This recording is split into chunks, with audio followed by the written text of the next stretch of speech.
a microorganismos. No solamente sirve para digerir células vivas, sino que también puede destruir a las células que inocentemente están alrededor de donde se está llevando a cabo este proceso. ¿Hasta aquí alguna duda? ¿No? ¿Tienen mucho calor? Tomen agua. Entonces, ahora sí vamos a empezar con las características de inflamación aguda.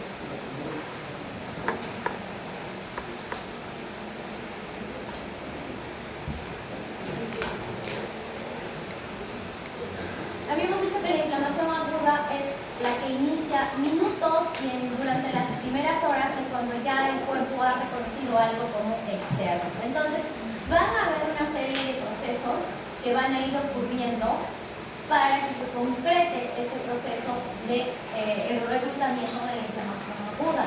Nuevamente, el hecho de que yo los enumere del 1 al 5 no significa de que donde yo vea que ya se están reclutando los leucocitos ya no hay la 1, reconocimiento. Entonces, chicos, nada es cuadrado, ni en la vida, ni en el cuerpo, ni en la medicina. Entonces, mientras están ocurriendo varios eventos en esta zona, en esta otra zona puede estar recién reconociéndose, digamos, a las notas. Entonces, vean esto como un flujo de eventos, no como un espacio lineal en el que ya pasé este y ahora me toca este. No, o sea, está sucediendo todo en un tiempo, digamos, pero hay interacción entre los diferentes procesos. Pero lógicamente tiene que haber inicialmente un reconocimiento de logros, ¿no? Tiene el cuerpo que darse cuenta de que hay algo extraño, un microorganismo, de que se ha producido un daño, de que se ha producido una necrosis en algún lugar, de que hay cristales de gota en alguna parte del cuerpo. Luego, y hay células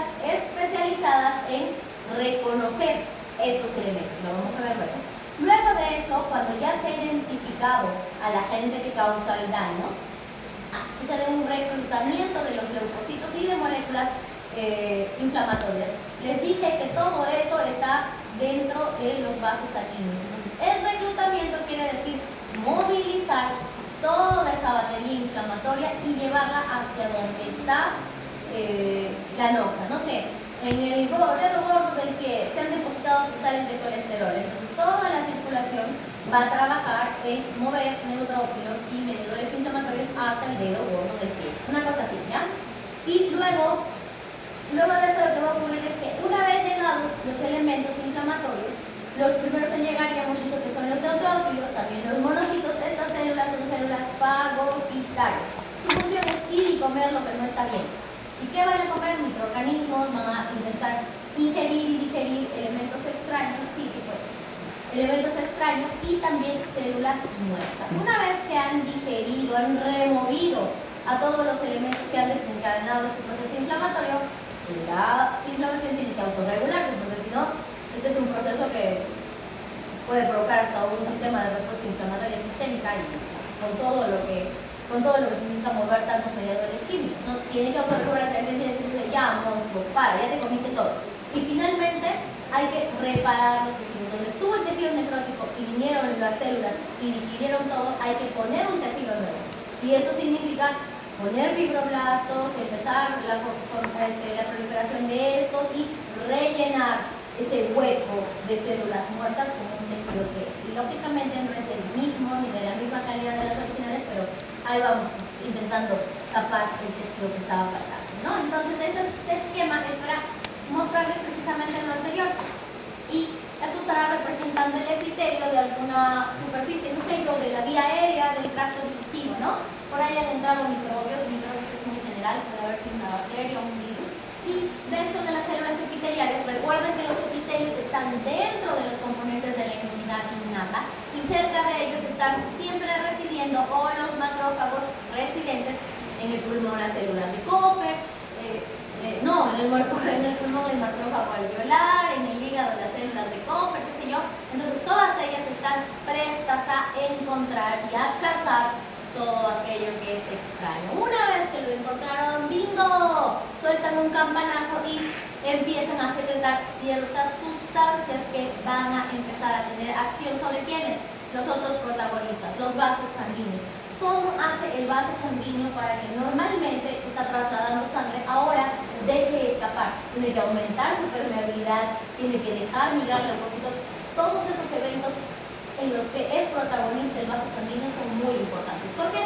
Porque eso va a permitir que tanto los neutrófilos como los monocitos puedan atravesar las paredes de los vasos sanguíneos y puedan migrar hasta esta zona.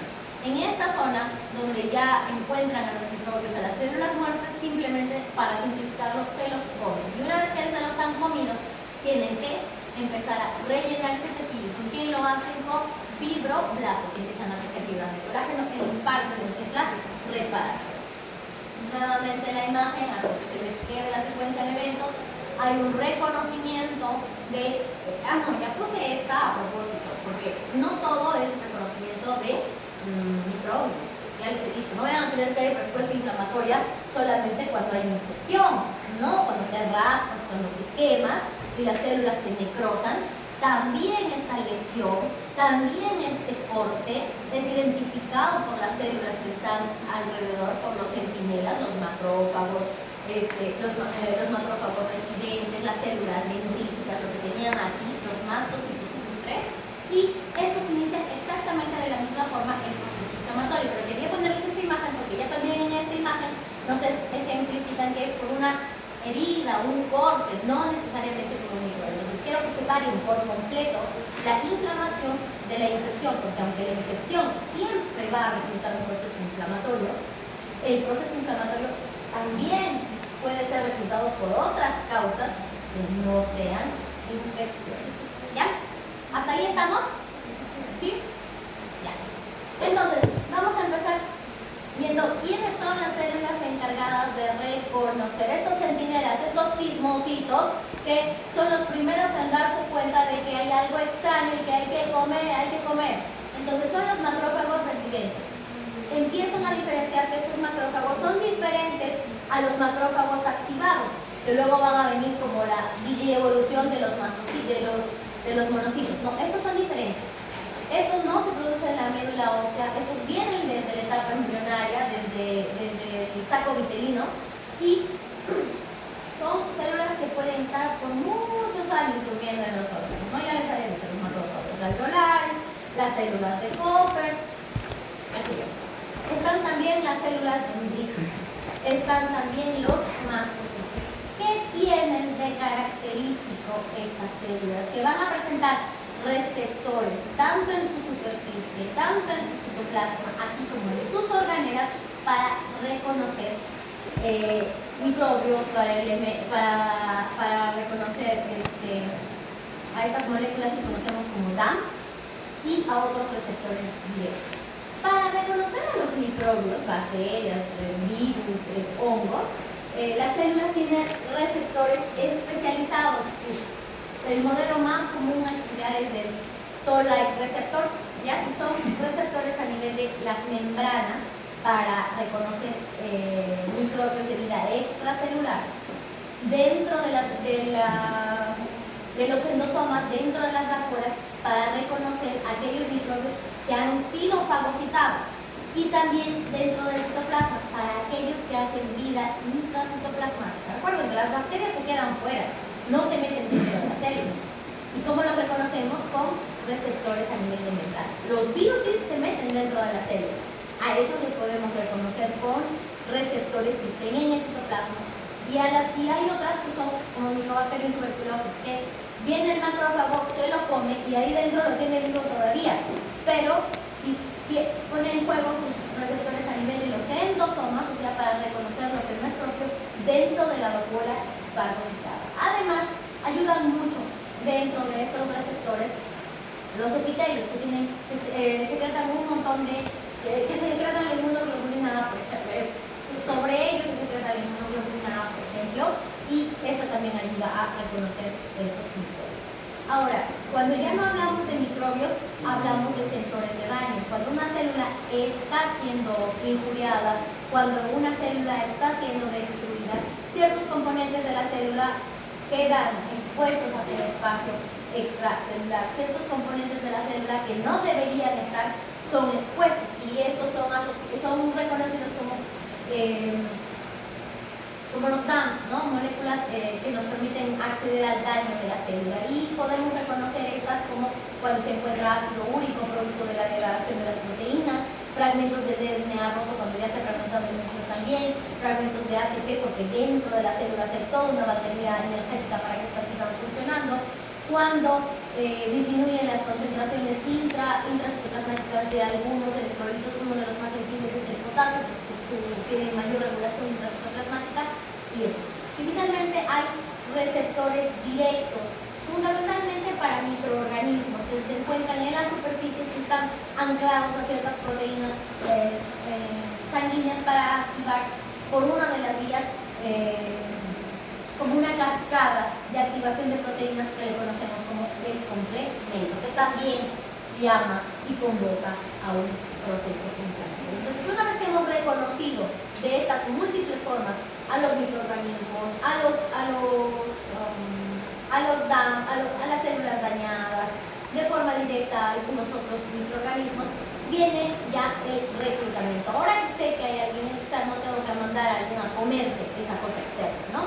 Y como los personajes a comer están dentro de los vasos sanguíneos, hay que reclutarlos y mandarlos al lugar preciso donde está ocurriendo. Y dentro de esto vamos a reconocer un evento vascular y un evento celular. El evento vascular y el celular ambos están comandados por mediadores químicos. Una vez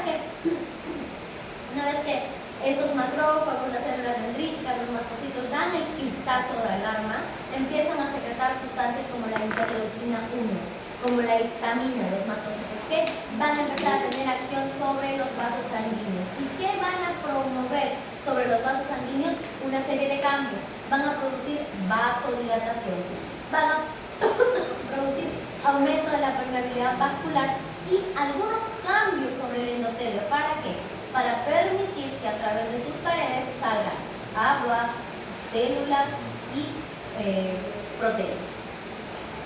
Ahora, esta imagen es bien referencial, así normalmente debería verse un vaso sanguíneo y todos, lo que les decía, la interleuquina 1, la histamina 1 producen vasodilatación. Al vasodilatarse, chicos, imagínense que este es el calibre de un vaso sanguíneo, ¿ya? La sangre está corriendo a cierta velocidad. Si ustedes aumentan el calibre, el mismo volumen de sangre sigue corriendo de este huequito a este huequito. Entonces va a ir más lento. Y esa disminución de la velocidad va a permitir que los elementos formes, entre ellos las células inflamatorias, tengan mayor probabilidad de irse marginando e ir rodando para luego ir escapando a través de la pared. Es ese estasis vascular que va a favorecer también la migración de los elementos folios, ¿no? Entonces aumentan además el aumento de la vasodilatación hace que haya un aumento de flujo hacia esa zona. El aumento del flujo vascular va a garantizar que haya mayor estasis, haya mayor, digamos, sangre en esa zona y puedan reclutarse más células inflamatorias. ¿Qué podemos advertir de esto? Cuando hay vasodilatación va a haber una coloración más rojiza en esa zona. ¿Recuerdan la tetrada de Celsius? Rubor. Cuando hay vasodilatación hay una mayor pérdida de calor. Esa zona va a estar caliente, una de las componentes de la tetrada de Celsius. Y finalmente se va a poner, ya dijimos, rubor, ¿ya? Entonces, para entender un poco también este tema de la migración de las células y aprovechar esto para hablar de los tipos de edema, quiero que recuerden que digamos, la estancia de líquido dentro de un vaso sanguíneo está regido por diferentes fuerzas. ¿Ustedes recuerdan cuáles fuerzas rigen? Hidrostática y Sí, muy bien. Por ahí escuché la presión hidrostática y la presión coloidosmótica. La presión hidrostática es la fuerza que ejerce el líquido sobre las paredes del vaso sanguíneo. Y la presión coloidosmótica está fundamentalmente determinada por las proteínas plasmáticas. Y es como por ósmosis, ¿no? El agua va a quedarse, va a retenerse en un espacio donde hay más proteínas. Y hay más proteínas dentro de los vasos sanguíneos que en el espacio extracelular. Entonces es una suerte de equilibrio que existe entre estas dos presiones para que en condiciones normales el agua y todo el componente líquido esté dentro de los vasos sanguíneos, ¿no? Porque ahorita ninguno de ustedes está haciendo edema, amante tengo un proceso inflamatorio, no es cierto. Estamos con nuestros vasos sanguíneos funcionando bien, porque el equilibrio entre estas dos presiones está adecuadamente. Pero hay condiciones especiales en las que el vaso sanguíneo va a permitir que se escapen componentes al espacio extracelular. La inflamación es una de ellas. Y la forma en la que se produzca el escape, por así decirlo, de estos componentes al espacio extracelular va a determinar las características de esa colección que se produzca en el espacio extracelular. En los exudados, por ejemplo, chicos, sale agua, pero junto con el agua sale mucho contenido inflamatorio, neutrófilos, monocitos, y salen muchas proteínas también. Entonces el acúmulo de ese líquido extracelular va a ser un líquido bien denso, acompañado de células inflamatorias, acompañado de muchas proteínas, que si ustedes lo ven se va a ver hasta blanco, exudado. Mientras que si las razones por las que ese vaso sanguíneo está dejando salir agua, está perdiendo líquido, no son precisamente inflamatorias, sino son algún desbalance entre ese equilibrio en presiones hidrostáticas y coloidosmóticas, no tendrían por qué salir células inflamatorias, no tendrían por qué salir proteínas, lo único que se va a movilizar es el agua. Entonces, el líquido extracelular va a ser un líquido más limpio que lo que llamamos transudado. Ejemplos de esas enfermedades, por ejemplo, que nos alteren la presión hidrostática, la hipertensión arterial. Ustedes saben que hay pacientes que hacen edemas por hipertensión arterial en nuestros superiores, ¿no? Porque la mayor presión que la sangre está ejerciendo sobre un vaso sanguíneo que está más contraído hace que por esta fuerza escape líquido por difusión, pero está escapando líquido, no como en el proceso inflamatorio, no células, no proteínas. Entonces lo que vamos a tener es un transudado. Si tienes un paciente renal que pierde proteínas por la orina, la disminución de la presión oncótica, la disminución de la presión coloidosmótica del plasma va a disminuir. Entonces, ¿qué va a hacer el vaso sanguíneo? Va a dejar escapar líquido al espacio extracelular. ¿Por qué? Porque acá hay menor, dentro del vaso hay menor presión coloidosmótica. Pero ojo, solo está dejando pasar agua. Aquí no se está jugando proteína, aquí no se está jugando elementos inflamatorios. Entonces recuerden que cuando el escape del líquido es activo, hay células inflamatorias, hay proteínas, activamente se están utilizando, probablemente estamos hablando de un transudado. Mientras que si es producto de algún desequilibrio entre las fuerzas que rigen, digamos, el normal flujo, el normal equilibrio de líquido dentro de los vasos sanguíneos, hidrostática y coloidosmótica, solo se va a movilizar el agua. Y eso nos va, ya, ahora vemos. Entonces, aquí hay un ejemplo del vaso sanguíneo. Esta debe ser la pared del vaso sanguíneo. Estos blancos por aquí está recorriendo la sangre. Las células endoteliales que recubren, bueno, la pared más interna del vaso sanguíneo, y dentro están los leucocitos, ¿no? Estos son, por la forma, que son monocitos o neutrófilos. Neutrófilos. Neutrófilos, tienen así, de acuerdo, muchas formas, ¿ya? Junto con los neutrófilos están las proteínas y ahí está el endotelium. Eso en condiciones normales, probablemente como la de todos nosotros. ¿Qué pasa cuando se está reclutando un proceso inflamatorio? Estas células endoteliales van a retraerse, van a empezar a dejar espacios entre unas y otras y van a dejar pasar a la célula inflamatoria a este lugar para que acá se devoren a quien está causando daño. Pero junto con la célula inflamatoria también van a venir estas proteínas, probablemente también se escape agua. Entonces, también podemos evaluar, digamos, esto en un proceso inflamatorio. Luego, la otra forma de perder líquido y células inflamatorias hacia el espacio extracelular es el daño directo de las células endoteliales. No hemos dicho que hay agentes físicos, agentes químicos, hay agentes biológicos que producen, ¿no? Probablemente los biológicos sigan este mecanismo, ¿no? Algunos puedan dañar células endoteliales también, pero cuando te cortas, ¿cuál sería, cuando te haces una herida por fricción o te haces un corte, cuál sería pues el mecanismo por el que estas células migran? Si acá se supone que hay, este sería por el proceso, acá ¿cuál sería la forma en la que se retrae? O sea, ¿cómo estaría señalizado eso? Y es que cuando te cortas y sale sangre, directamente se ha visto lesionada la célula endotelial. Entonces se aprovechan estos espacios de lesión endotelial y por ahí también llega el agua, las células inflamatorias y las células de los. Entonces, todos estos elementos, todos estos sustancias químicas como la histamina, la brancimina, que son secretadas por los mastocitos, por las células enteras, por los primeros que dan los pitazos de alarma de que se ha localizado se ha identificado una noxa y ocurre rapidísimo entre 30 a 15 minutos, son capaces de producir contracción endotelial y directamente el otro mecanismo sería la lesión de la célula endotelial por quemaduras, por daños o por mismas bacterias que puedan adherirse y estar causando daño sobre la célula endotelial. Entonces, una vez que nos hemos trasladado allá el espacio extravascular, podemos tener una de estas dos imágenes. Aquí tracen una mitad. De aquí para allá y de aquí para allá. ¿Cuál se ve más denso? ¿Aquí? Derecho. ¿O al derecho? ¿Cuál es más denso? Este, ¿cierto? Probablemente, chicos, este sea el producto de un exudado. Aquí, efectivamente, miren, la imagen muestra que hay cierta alteración en la conformación de las células endoteliales. Acá está el espacio intravascular. Entonces, activamente las células endoteliales están participando en dejar salir agua, en dejar salir células, en dejar salir proteínas y con ellas incluso se va por ahí algunas cantidades de otras cosas como glúcidos.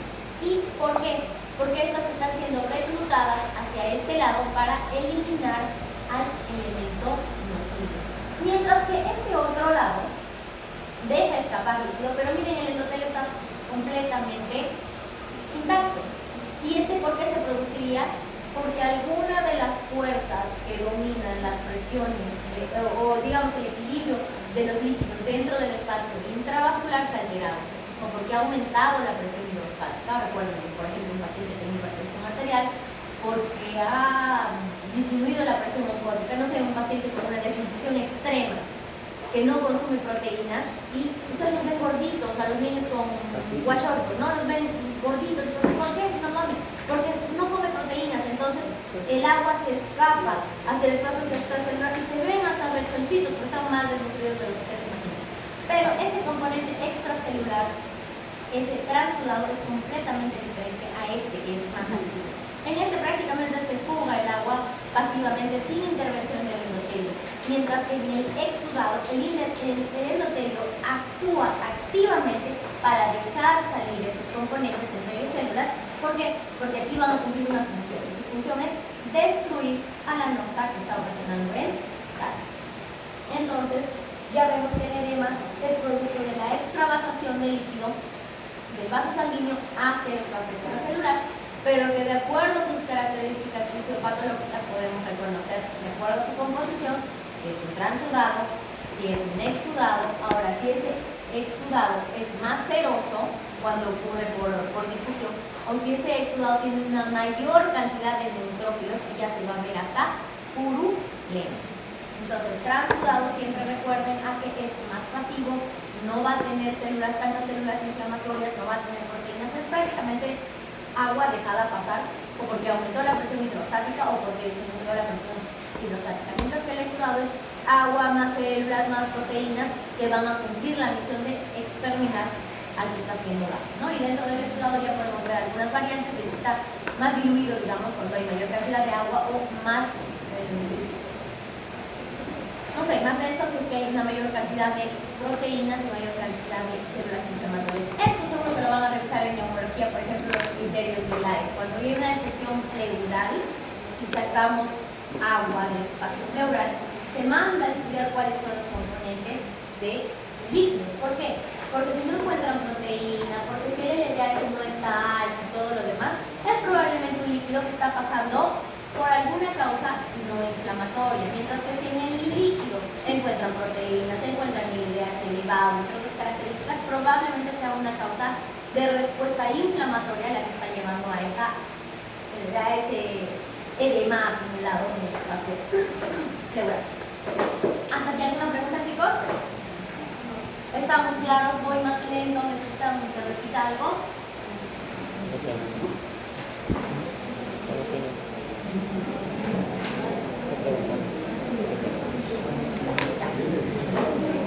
Entonces, hemos hablado de lo que hace el vaso sanguíneo para permitir el proceso inflamatorio. Ahora nos vamos a dedicar a ver un poquito qué hacen los neutrófilos, cómo le hace la célula inflamatoria para llegar desde el vaso sanguíneo hasta el lugar donde la necesita. Y yo le cuento el viaje del neutrófilo. Entonces, el viaje del neutrófilo más o menos tiene estas etapas, ¿no? Una vez que se ha producido la vasodilatación, se ralentiza la velocidad con la que la sangre está pasando y rozando las paredes del vaso sanguíneo. Hay ciertamente un éxtasis vascular y eso va a condicionar que primero el neutrófilo se margine. ¿Qué quiere decir marginarse? Normalmente nada está chocando, chicos, las paredes endoteliales. ¿Por qué? Porque el endotelio es muy reactivo. Ni bien lo chocas y lo lesionas, ahí mismo empieza a secretar sustancias protrombóticas inclusive, ¿no? Porque no puede permitirse la hemorragia. Entonces, todos los elementos formas que podrían chocarle al endotelio van por el centro del vaso sanguíneo. Pero una vez que ya está ocurriendo este proceso de vasodilatación, ya ha habido secreción de histamina, ya ha habido secreción de interleuquina 1, se va a permitir la marginación. De estar estos amigos neutrófilos por el centro, van a empezar a marginarse, o sea, van a empezar a ponerse hacia la pared. ¿Por qué? Porque de aquí que se vayan pegando a la pared, van a rodar a través de la pared, el rodamiento de los neutrófilos. Y una vez que vayan rodando, porque literalmente ruedan, recién por uno de los espacios en los que las células endoteliales se hayan retraído, guacatapá, se pasan y van a salir desde el vaso sanguíneo en un proceso de transmigración hacia el espacio extravascular.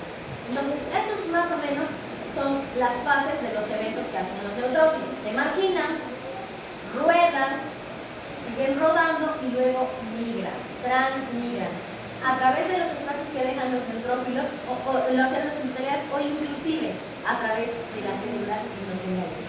Todo esto, chicos, no sucede por magia, sucede mediado por sustancias inflamatorias, las integrinas que permiten, por ejemplo, que se integre el neutrófilo con los citoplasmas de las células endoteliales que permita su pase, todas las anteriores sustancias que hemos dicho, que la histamina, la bradicina, que permiten la retracción endotelial. Entonces, todo esto está comandado por mediadores químicos. Pero por efectos de los neutrófilos, me importa que recuerden que se marginan, ruedan y migran. Y luego que han migrado, igual, señalizados por la quimiotaxis, siguen todos ciegamente a donde se está produciendo los mediadores inflamatorios, que es la zona donde han dado el pitazo los centinelas originales. Entonces, ¿quiénes migran? Porque estoy mucho diciendo que son los neutrófilos, pero también hay por ahí alguna célula más. Inicialmente, dentro de las primeras 6 horas al día completo, los más abundantes y los que migran son los neutrófilos. El neutrófilo es el leucocito que más abundante hay desde su monograma ahorita. Entonces, ¿por qué son los elegidos? Porque son los más numerosos, porque rápidamente responden a estímulos químicos, a las interleuquinas, a la bradicina, a la histamina, al endotelio activado, y porque luego de que cumplen su función son capaces de entrar a apoptosis en pocos días. ¿Qué quiere decir? Que pueden autolimitarse, no es que van a vivir haciendo daño ahí por un montón de rato. Y luego de que a las 24 horas han llegado, digamos, a su punto máximo de migración, los neutrófilos empiezan a salir los segundos caballitos de batalla, que son los monocitos. Los monocitos también se encuentran en la sangre, chicos, y vienen de una evolución de las células madre a nivel de la médula ósea. Quiero que recuerden mucho esto, porque luego estos monocitos, cuando ya salen de la sangre, del espacio vascular, y están en los tejidos, van a sufrir una serie de cambios y se activan. Y también se llaman histocitos, también se llaman macrófagos activados. Pero quiero que los diferencien muy bien de estos macrófagos que eran los residentes, los centinelas al inicio. ¿Recuerdan que les hablé de los primeros? Esos no vienen de las células madre de la médula ósea, esos vienen de Jolsa, esos vienen del saco vitelino, desde nuestra vida embrionaria, ¿ya? Entonces, durante este proceso de migración, no me logro ni pulsar, primero salen los neutrófilos, porque son muchos, porque son multitud, porque son fáciles de llamar con sustancias con quimiosinas, y luego vienen los monocitos. ¿Por qué los monocitos? Porque los monocitos, como van a cumplir funciones fagocitosas, van a tener que activarse, van a convertirse en macrófagos y van a organizar una respuesta inflamatoria un poquito más especializada. Y eso va a ser territorio ya de la respuesta inmune, pero la adaptativa. Eso va a ser motivo de clase de inmunomatología un poquito después, ¿ya? Entonces, yo les he puesto esta imagen porque no quería que se vayan con la duda de por qué el neutrófilo y por qué polimorfo nuclear. No, este es un neutrófilo, miren el núcleo, polimorfo nuclear. Y este es un linfocito, mononuclear. Aquí también se debe ver, este debe ser un mastocito. Vean, un núcleo medio arrionado. Entonces, estos están en la sangre, junto con los hematíes, y ahora van a ser movidos hacia el espacio extracelular para cumplir funciones de fagocitosis. Tanto los neutrófilos como los mastocitos, ya activados a macrófagos, van a cumplir funciones de fagocitosis. ¿Y qué van a fagocitar? Pues todos los microbios, pues todas las células que han sido dañadas y que están muertas, todo lo que está siendo reconocido como externo. Entonces, esa es la función. Y lo siguiente, remoción. ¿Para qué hemos movido toda la batería celular hacia el lugar donde se está produciendo el daño? Para removerla. Y entonces todos los neutrófilos, los monocitos tienen receptores en su superficie que van a ayudarlos a unirse a los elementos extraños, los van a englobar en un endosoma y los van a inflamar. Y dentro, pues el neutrófilo, por ejemplo, es capaz de producir gránulos con sustancias muy tóxicas, especies reactivas de oxígeno, de nitrógeno, y que van a hacer degradar a lo que se hayan comido, ya sea una bacteria, ya sea una célula muerta, van a tratar de degradar. Entonces no se olviden que aquí no solamente los macrófagos son los que hacen fagocitosis, sino también los neutrófilos, los monocitos. Inclusive son tan nobles estos neutrófilos que mueren en la causa. Estas son las NETs. Se ha visto que los neutrófilos ya en el espacio extracelular descomponen prácticamente su citoplasma, de verse más o menos bonitos, se alargan. ¿Por qué? Para poder ampliar el espacio en el que pueden acceder a los microbios, a las células muertas, y pueden atraparlos y fagocitarlos y posteriormente eliminarlos a través de la digestión, con sus gránulos, con especies reactivas de oxígeno, ¿ya? Entonces, este cuadro es para que recuerden que hay muchas formas de injuriar el tejido: trauma, isquemia, células neoplásticas que también son reconocidas como no propias, microbios, ¿no?, en lo que son agentes infecciosos, y otras partículas que hemos visto: la gota, el colesterol, en los vasos sanguíneos, ¿no?, en el pulmón, la expresión continua de sustancias como las. Todos ellos producen alguna lesión que, al ser detectada, es reconocida, digamos, y se produce una serie de mediadores inflamatorios. Hay mediadores inflamatorios que se encargan de modular, digamos, la acción, ya estamos viendo, importante de los vasos sanguíneos, de producir la vasodilatación, de producir la mayor permeabilidad vascular entre la histamina, la serotonina, la branquinina, los leucotrienos, las sustancias activadoras de las plaquetas. Tienen como resultado la vasodilatación, ya les dije, el incremento de la permeabilidad vascular. Y eso, ¿cómo lo reconocemos en los tejidos? La vasodilatación, rubor, calor, y posteriormente, ya cuando el líquido ha salido, el edema.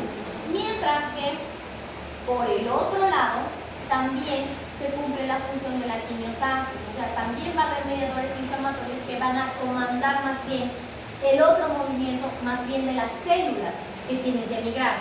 Y esos van a ser sustancias, digamos, proinflamatorias, como las proteínas del complemento que están en la sangre, también los productos de la vía del ácido araquidónico, que no es otra cosa que, sustancias elaboradas a partir de los fosfolípidos de la membrana citoplasmática, todas proinflamatorias, y que van a encargarse de reclutar más células inflamatorias. ¿Por qué? Porque se traslada un grupo de neutrófilos, pero esos neutrófilos que dicen: oye, no, ¿sabes qué? Hay que llamar más, hay que llamar más. Y para eso, ¿qué hacen? Ellos mismos siguen produciendo más sustancias inmunitarias, ¿ya? Entonces llaman polimorfo. Su objetivo es seguir llamando más polimorfonucleares neutrófilos, más mastocitos y más plaquetas, y bueno, ya posteriormente la inflamación crónica, ¿ya? Esto ya lo mismo. Esto es la activación de la cascada de complemento, chicos. Lo vamos a revisar nuevamente en inmunopatología. Esto hay que venir bien desayunado para digerirlo, ¿ya? Pero entiendan que son una serie de proteínas que están en el plasma sanguíneo y que por diferentes vías, hay una vía clásica, hay una vía alterna y hay una vía especial activada por microorganismos, van a llegar a activar a una proteína que es la proteína C3, ¿ya? A partir de la proteína C3 va a activarse un conjunto de proteínas que son las proteínas del ataque de membrana, y esas de ataque de membrana van a funcionar prácticamente como unas dinamitas para la membrana celular de las bacterias, para la membrana celular de otros microorganismos, y al destruir la membrana celular, pues esas células explotan. Lo mismo con el reconocimiento de algunas células inflamatorias. Les puse esto también porque los mismos componentes de las células inflamatorias van a ser afectos de seguir produciendo más mediadores inflamatorios. En el neutrófilo, por ejemplo, en su membrana celular hay fosfolípidos, y las fosfolipasas condicionan que estos fosfolípidos se transformen en ácido araquidónico. El ácido araquidónico, a su vez, farmacología, va a hacer que estos se conviertan a través de la ciclooxigenasa, por ejemplo, en prostaglandinas, pero si son intervenidos por otras enzimas como la lipoxigenasa, ya también van a dar lugar a los leucotrienos. Imagínense, un mismo elemento. ¿Por qué me ha interesado ponerles esto? Porque, por ejemplo, si bloqueas a las fosfolipasas desde los ácidos grasos a nivel de la membrana, cosa que se logra con los corticoides, bloquearías a este ácido araquidónico. Porque si bloqueas a la ciclooxigenasa, bloqueas la formación de prostaglandinas. Y así. ¿Por qué nos sirve eso, chicos? Porque aunque estamos diciendo 1000 veces que el proceso inflamatorio es adecuado, si bien no sobreviviríamos, también es perjudicial. Y es por eso que tienen antiinflamatorios. Antiinflamatorios de tipo corticoide. Viven aquí arriba, al inicio nomás a las fosfolipasas. Luego están los inhibidores de la COX, que inhiben a la ciclooxigenasa, por lo tanto específicamente a la producción de prostaglandinas, y así.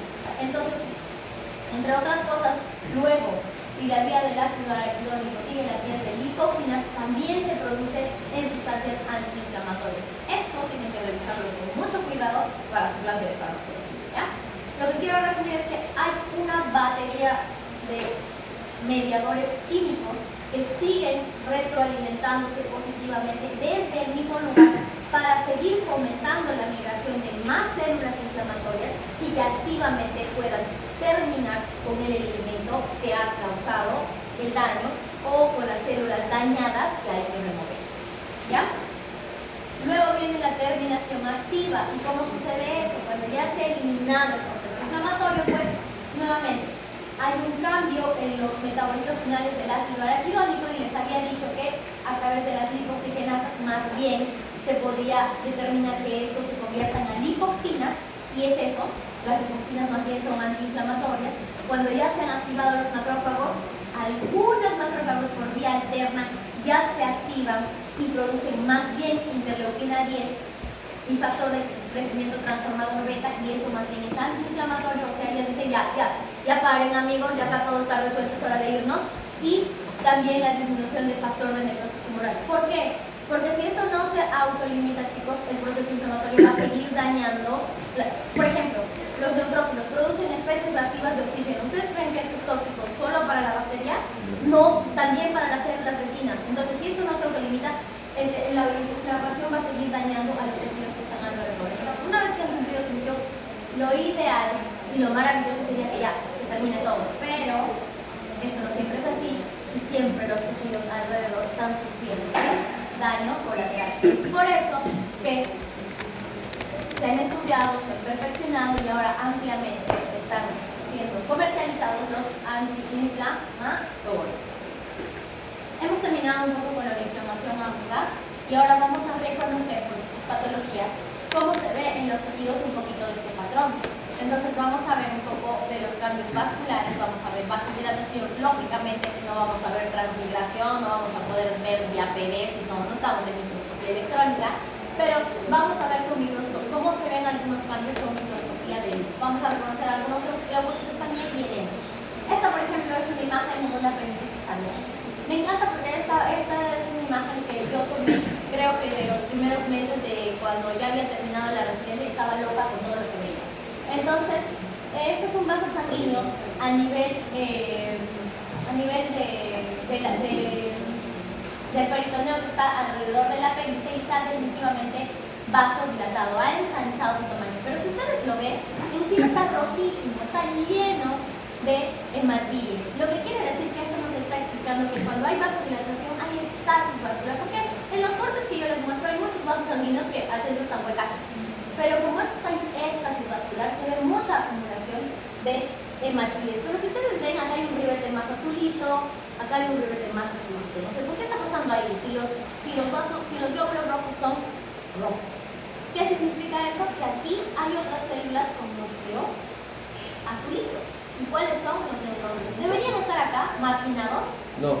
No, se están pegando porque se están alistando para hacer todo su chiste de adherirse, rodar y migrar. Y posteriormente están tratando de salir, miren, esta es la pared, están saliendo por la pared y luego se están acumulando aquí, en el espacio extravascular. Todos ellos deberían vivir aquí, chicos, en el vaso sanguíneo. Y ahora están acá. ¿Qué han hecho? ¿Magia? No.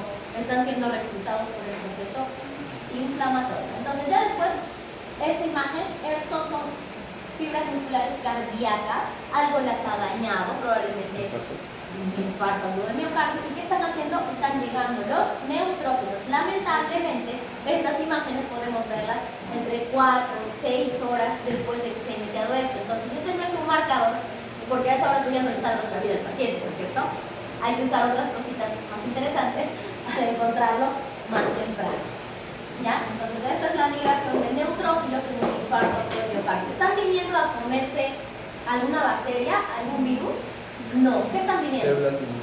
Células que han sido dañadas. Qué bien, chicos, que esté quedando claro esto de que no solamente es un proceso infeccioso. Esto es un pulmón. Ya todos han pasado por la clase práctica. Recuerden la malla hermosa. ¿Ustedes reconocen la malla hermosa acá? No, solamente hay rastros. Miren, este es un espacio alveolar, espacio alveolar, espacio alveolar, espacio alveolar. Y como les dije, si esos espacios alveolares se rellenan de neutrófilos, ahí no va a haber un intercambio gaseoso efectivo. Entonces, esto es una neumonía, chicos. En los espacios alveolares hay neutrófilos. Han reconocido algo extraño ahí, han llamado un proceso inflamatorio y lamentablemente el exudado se está produciendo dentro del alveolo. ¿Qué va a pasar con los pacientes con neumonía? No se produce intercambio gaseoso efectivo y van a ser hipoxemia. ¿Ven que no es necesario memorizar todos los signos y síntomas? Ya. Esto es un corte de estómago, pero de estómago en cuerpo, no en antro. Hacia arriba, las células, está el epitelio foveolar, se ven así, células cilíndricas, núcleo basal, citoplasma que produce mucina, la mucina sale aquí y está produciendo el estómago, y hacia abajo están las glándulas que producen las enzimas gástricas para la digestión, ¿ya? Pero esta imagen fundamentalmente debe haber alguna infección por el Helicobacter fundamentalmente lo encontramos aquí en la superficie, pero aquí hay una mayor densidad nuclear, mayor densidad nuclear. Hay un proceso inflamatorio. Si lo buscamos con más cuidado, bueno, acá ya se va a pixelar si yo me acerco, ven acá, neutrófilos. O sea, donde ustedes ven puntos negritos, eso debe ser un linfocito. Pero donde ven como escarchita, son los neutrófilos. Una gastritis aguda, probablemente por Helicobacter pylori, neutrófilos. Esto es una apendicitis, ya estamos muy cerquita como para mostrarles la mucosa, pero en las fibras musculares del apéndice, como parte de todo el intestino, se empiezan a encontrar neutrófilos. ¿Qué hacen los neutrófilos entre las fibras musculares del apéndice? No hacen otra cosa que remover estas fibras musculares que están dañadas. ¿Por qué? Porque en el apéndice probablemente hay un proceso de obstrucción por un fenalito o algún proceso infeccioso y lo que aumenta es la presión dentro del apéndice y empieza a comprimir el contenido, la pared apendicular. Entonces las que se dañan van a ser las fibras musculares lisas. ¿quiénes están ahí? Los neutrófilos, yendo hacia el útero. Y por afuera, la peritonitis, ¿no? Alrededor del apéndice hay tejido adiposo y aquí está, tejido adiposo, pero ustedes que ven, miren, acá es rosadito y acá es como más blanco. ¿Cuándo hemos dicho que el rosadito se vuelve blanco? Cuando hay edema. Ay, qué bien, no recuerdan nada de la clase práctica, ¿no? Ya, entonces miren el rosadito aquí y miren acá, edema, porque al dejar este vaso sanguíneo aumentar su permeabilidad, miren, esta imagen es completa, hay congestión vascular, ha aumentado el calibre, o sea, hay una vasodilatación, está dejando salir neutrófilos, pero también ha dejado salir líquido, ha dejado salir agua, y el agua se está depositando acá. ¿Cómo lo vemos? Miren la densidad de este rosado, y aquí también debería verse así, pero acá está como más disipado porque se ha llenado de agua. Y esta es una imagen para que no se les escape nada. Esta es piel. ¿En la piel también? Claro que sí. Esta es una imagen probablemente de un impético. La piel ya ustedes la han visto. De acá para arriba, epidermis. Los impéticos, entre otras cosas, se producen por infecciones estafilococos. Aquí están los vasos, desde la dermis han dejado escapar muchos neutrófilos. Esto de aquí es agua, edema, y en el impético se acumula inclusive como ampollas de agua, no es otra cosa que el agua que se extravasa, ¿no? Y este agua inclusive se acumula con muchos neutrófilos y son ampollas purulentas a nivel de la piel, ya lo mismo. Y si lo vemos a nivel macroscópico, esto es una pericarditis fibrinosa, ¿no? Todo el exudado lleno de muchos neutrófilos en el espacio pericárdico, los neutrófilos y los exudados se ven así blancos, ¿no? Adheridos a la superficie de este órgano. Así se ve, esto debe ser el pericardio y hacia afuera, esto es fibrinoso, cuando además se daña un vaso sanguíneo y se escapa la fibrina se ve así, rosada, muy densa. Otro ejemplo que les puse, ¿qué órgano es este? ¿Lo reconocen? ¿Qué? Muy bien, ahí está el cuello, el cuerpo uterino, el cuello uterino, probablemente las trompas, pero por acá un absceso tubo ovárico, ¿cierto? Porque aquí hubo un proceso de reclutamiento, pero se acumuló tanto el agua, los neutrófilos que están abscedados, un absceso tubo ovárico, ¿ya? Y así se debe ver una colección de neutrófilos. Y finalmente, idealmente, luego del proceso inflamatorio debería haber una resolución completa, un tema de reemplazo del tejido, una cicatrización y fibrosis. Y si esto no sucede, pues si el estímulo continúa y no se ha logrado resolver con la inflamación aguda, caminaremos hacia la progresión y hacia la cronicidad. Y hasta aquí hemos terminado con la inflamación aguda. ¿Alguna pregunta? ¿Estamos seguras? Sí, ¿no? Sí, estamos seguras. Para el bienestar del tejido, ¿es mejor utilizar un AINE o el cuadrito? ¿Por qué no somos tan afectos a los corticoides ahora? Porque primero, sabemos que el proceso inflamatorio es importante, ¿ya? O sea, que sea incómodo es otra cosa, pero es importante. Si tú usas corticoide, bloqueas todo desde aquí, bloqueas toda la producción de ácido araquidónico y de tus propios elementos antiinflamatorios. Pero si tú solamente vas a bloquear aquí con los AINES, las ciclooxigenasas, solamente bloqueas a los más bravos, ¿no? A los de la vasodilatación, y dejas el espacio para que algunos elementos inflamatorios que todavía son beneficiosos puedan seguir reducidos. ¿Por qué durante el COVID era tan controversial dar corticoides? Porque el virus llegaba hasta los alveolos. Y si tú das corticoides, anulas por completo la respuesta inflamatoria. Entonces, ¿quién se defiende?